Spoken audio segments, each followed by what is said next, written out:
here. So welcome everybody. We have here with us Cameron Platter and Miguela Cena, the curator for the show. So let me start off by giving you a quick biography for Cameron Platter. Cameron is a South African artist. He lives in Durban, and his work in painting, drawing, sculpture, video, collage, poetry, tapestry, and web filter the enormous amount of information available today. His multidisciplinary approach to art making blurs the distinction between high and low cultures. It draws from sources as disparate as fast food, art history, ecology, psychedelic, landscape, advertising, therapy, collage, and consumerism. His accolades include exhibitions in SF MoMA San Francisco, the 55th Venice Biennale, the Center George Pompidou in Paris, and his work also appear in the permanent collection in MoMA, New York. And also today we have with us Miguela Cena. She's a curator for the show. So let me give you a biography of Miguela. Miguela is a curator and art critic from Italy. Her research relates partly to the potential of global language and the relationship and dialogue between contemporary artists coming from different territories. She graduated in Museology and Art History in Rome. She got a Chinese language degree from the university in Shanghai. She was director at Primo Murella Gallery in Beijing and director of Tang Contemporary Art in Bangkok. She curated a wide number of shows proposing a punctual snapshots of contemporary art research, developing in recent years and a focus on Chinese and Southeast Asian art.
So I like to start off by asking Miguela, as a curator for the show, as your research relates to the global language and the dialogue from artists from different territories, can you share with us the vision you have when you decide to introduce Cameron's work to the Thai audience? Yes, so first of all, sawadika to all our Thai audience. I miss you so much. So to reply the phone question, this is a very peculiar choice because, of course, as phone described Cameron Platter, he has a very important background. He's a big international artist with many shows in very important international institutions. MoMA New York and the Center Pompidou, the Venice Biennale, and many more. And we very rarely had the opportunity in Thailand to enjoy a solo show by such a big artist. Because as we all know, the Thai art scene is developed, it's very developed, but I would say for 90% is a very local art scene. It consists of Thai galleries that basically propose Thai art with a very Thai market, collectors that are used to collect and support local artists. So that now that, like all the countries, Thailand is living in a global environment and is very exposed to everything happening in the world. Everyone is ready in Thailand to enjoy international art. Now we are lucky, why? Because Fawn, with her new gallery, has all the potential to open up to the international audience. And so we decided to invite Cameron Platter to give Thai audience the chance to enjoy something very international, something very cutting edge at home. And the second reason, which to me is fundamentally is very important, and is something I wanted to give back to Thailand, because Thailand gave me a lot, and I always feel the need to return something to this country. I think that in this very moment, in a moment when all the world is challenged, now this is very obvious, of course, but in Thailand there are even more, there's even more. There's something is passing through. And I think that Cameron Platter art is so special and so peculiar, and this language is so complex that, and in fact, for instance, his art needs to have an audience to live. His art needs to be decrypted by the audience. So this, for Thai audience, is very important because it pushes the audience to step forward, to make a critical thought about the show, to put in question realities that we normally give for granted. And I hope that with this show, this is just a show, but I hope that, because I know for experience that sometimes one show can be crucial in your life if you love art. So I really hope that with this show, I could contribute for what I can do to stimulate some critical freedom in Thailand. Just this. This is very important to me. Thank you, Miguela. Thank you, Fawn. Okay. And now I'm gonna turn the stage to Cameron and Miguela. If you have anything that you want to join, please jump in. Okay. Yes. Cameron, can you give us an overview of the concept behind this exhibition, please? Sure, Fawn. Hi. First, just to say hello to everyone and thank you for being here. I appreciate all your time. And thank you to you, Fawn, the great intro, and to Michela. It's been a real pleasure to work and discuss things with you around the show. So the overview or the concept of this exhibition is simple. It's trash. But trash is this incredibly broad, complex, and multi-layered subject. This show, it's not about how our seas are filled with trash and collecting that trash and then sticking that trash on a painting, although, it probably could be. Hopefully this goes a little bit more under the surface than that. If I were to draw a mind map of trash, of the concept of trash, trash would be at the center, and then fanning out from it would be, excess, consumption, greed, mutations, mass hysteria, diseases, capitalism, toxic wastes, fast food, fast money, and fake news. We could probably go even further and cast the net even further and encompass, themes of sex and death and extinction and annihilation and our place, an evaluation of our place in this ecosystem. All of these subjects float under this concept or this theme of trash for me. It's my way of looking at the day glow, acid bright Anthropocene age that we are living in at the moment.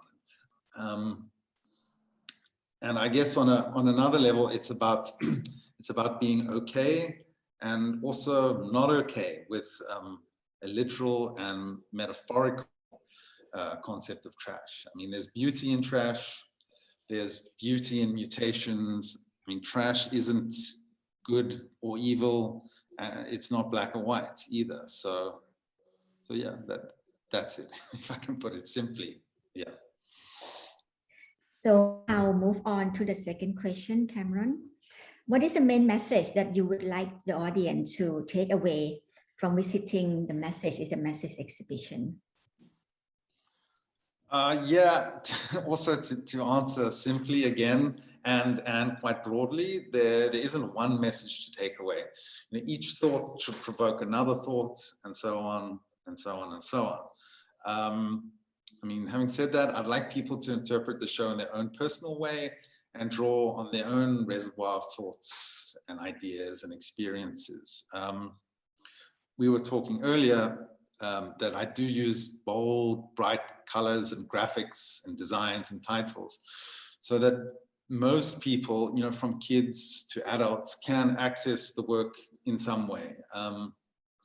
You know, doing this with this quite sort of simple approach, it can guide people in a certain direction, and I like doing that. I like guiding people in some way, but I also try and make that direction not as literal as it might seem. You know, you could get one thing from the show, but you should be able to get 3 or 4 or 5 other things from it as well. Hence, the title, The Message is the Message, which means that the message might not be the message. You know, the series of drawings in the show, I'd love people to read them as a sequence, like a set of hieroglyphs or an altarpiece or a fast food menu or a science fiction novel or like a film storyboard or like a really scary bedtime story. You know, the titles of the works, Life, Casino, Exodus, The End, Transdimensional Control, Warzone Tours, they read like a poem of sorts. But even within that, you know, so one of the drawings is a drawing of a crocodile, or actually there are 2 drawings of crocodiles. So, you know, like to give people a little key, when I make an image or a work about a crocodile, what I'm trying to say there is that a crocodile is it's a monster, it's a shapeshifter, it's an ancestor, a dinosaur, a survivor. I mean, they can be symbolic of submerged hidden danger or avatars of reptilian evil, like hidden fears, you know, metaphors for conspiracy theories, science fiction again, fantasy. You know, a crocodile is good and it's bad, and they are of this world, but they are also not of our world. So again, I think I answered a nice question in a very kind of complex tangle. Yeah. Well, we can ask you a question back if we don't understand anything. Sure. Next question for you, Cameron. How does this exhibition fit in with your overall practice? My work is multi-layered, multi-dimensional, multi-ideaed, and like uses multi-materials. I work in drawing, painting, sculpture, ceramics, tapestry, web, video, poetry, like you had said earlier in your intro. I mean, even though these are all different mediums, they have like an overall conceptual approach that spans and joins all of these different threads together. If you see it as a whole, so that Michela and I had discussed, like in talking about the show, 2 concepts which I found quite interesting, which I hadn't really thought about before. Was one was the concept of entropy, and I think that sort of joins everything together. You know, about how systems break down and disorder increases.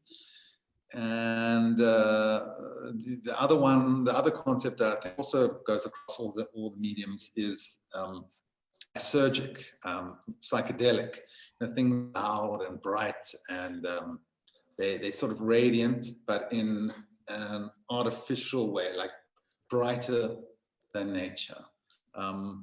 So yeah, I don't know if that answers your question adequately, but yeah, I think that's how this exhibition does fit into like broader kind of chronology, like history of my work. Yeah. Okay, thank you, Cameron. Right. Next question to you. How does living and working in South Africa affect the artwork that we see coming out from your studio?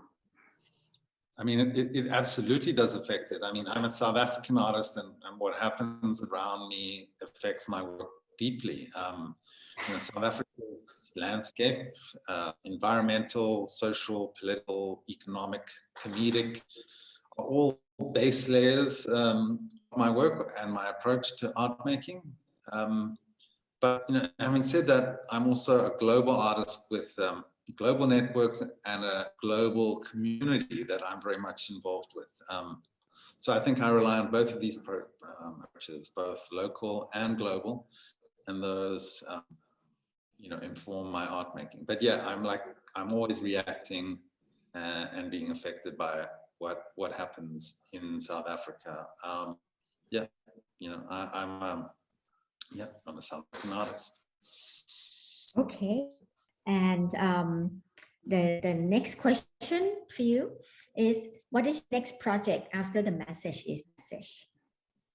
I have a show that's just opened in Paris with my gallery that I work with there, Fusno, Gallery Fusno.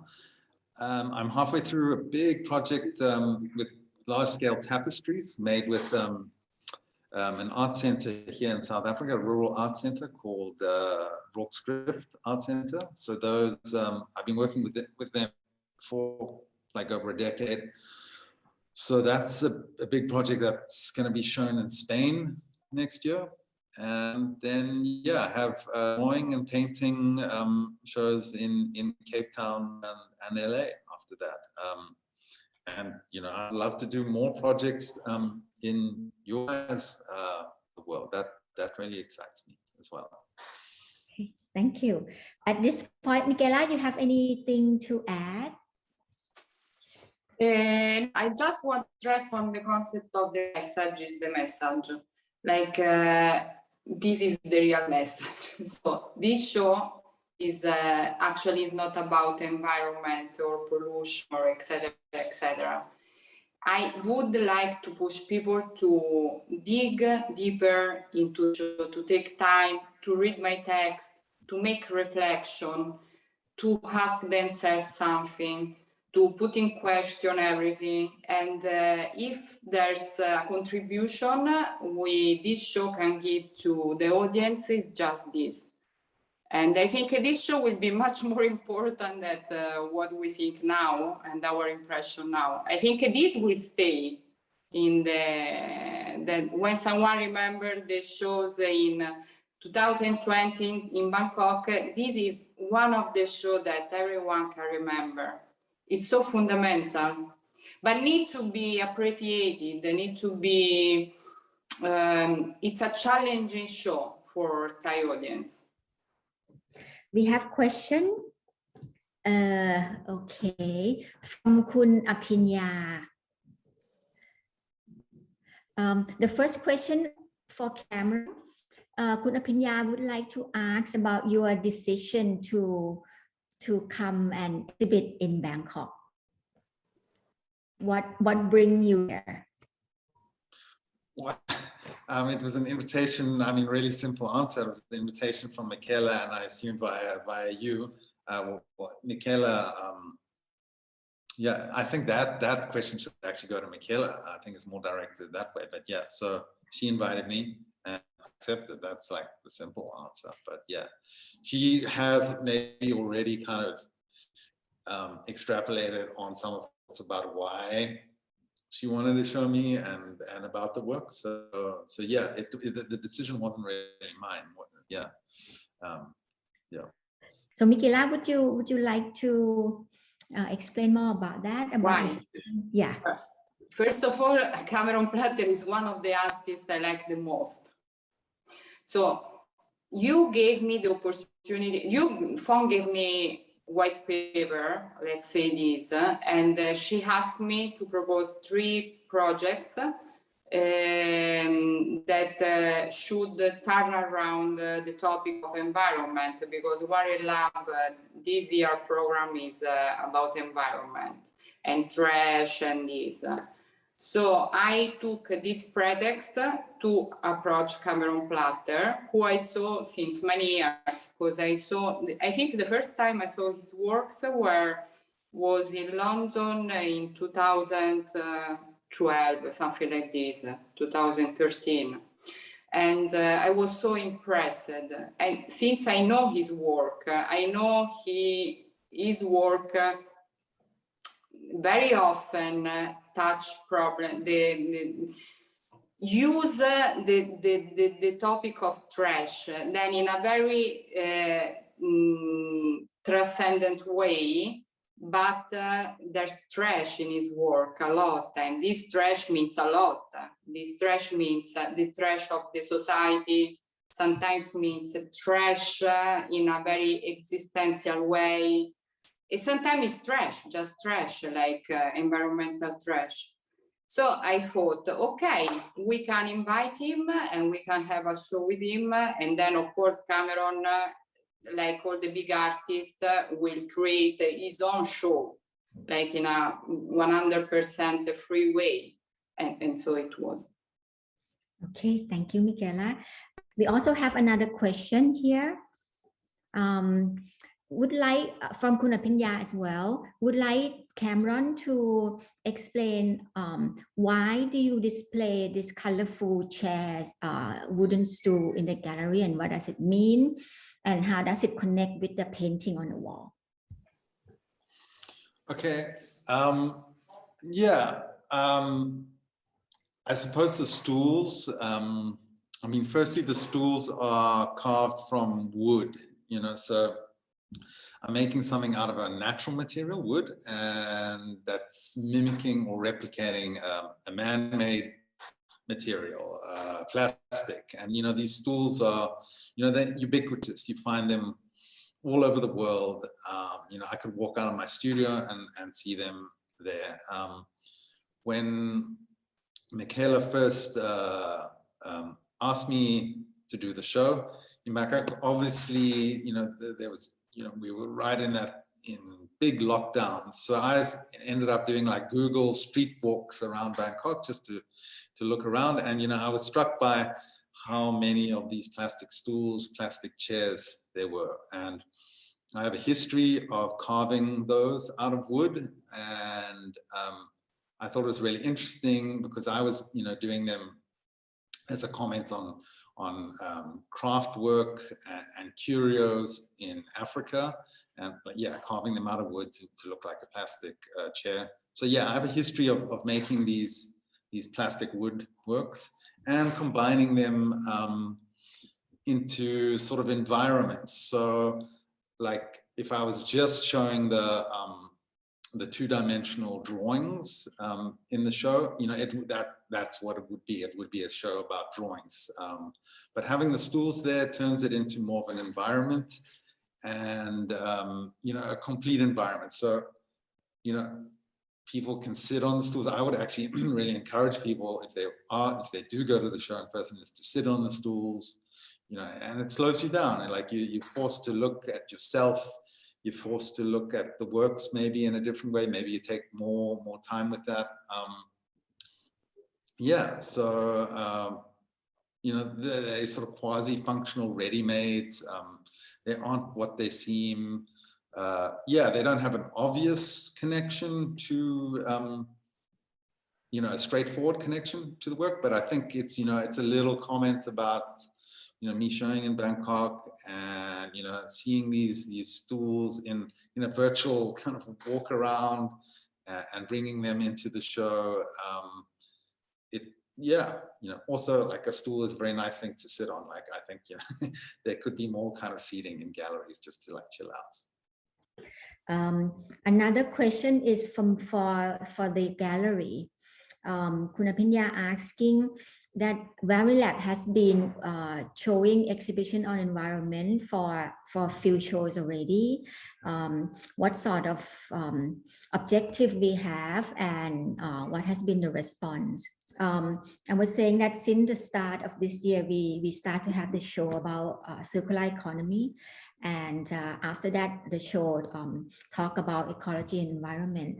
And from the first show, we get connected with the social enterprise, social environmental organization that connect us to a network of scientists, network of people from the government side, people who understand about policy and share all this knowledge. And for those organizations, they like it as well, that they also expand their audience to another audience. And for me, I feel when we talk art, people that come listen to art, it's just a narrow group of art people. So we be able to merge the two groups together. And I feel that climate change is a crisis and it's emergency.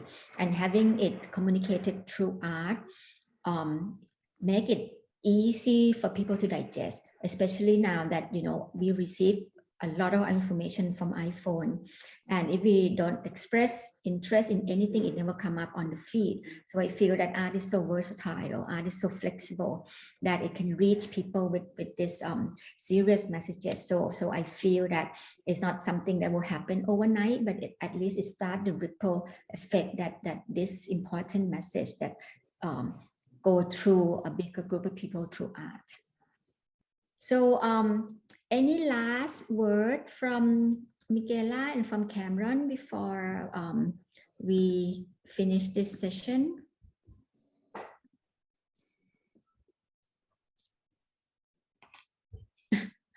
No, yeah, I mean, not much. I haven't got really too much else to add. But yeah, thanks. Okay, Miguela? I want to thank you, Fawn, and thank Cameron for the trust. And I'm really satisfied with the result. I'm very happy. And I hope Fawn will have beautiful shows like this forever. And I hope Cameron will penetrate more in Asia, because I really hope, and I will work in this direction. This would be very interesting for the Asian audience, not only Thailand, but China, all the Asian area. So if there's no other question, so I would like to sum up this press conference by letting people know that the show, the last day of the show is November 26th.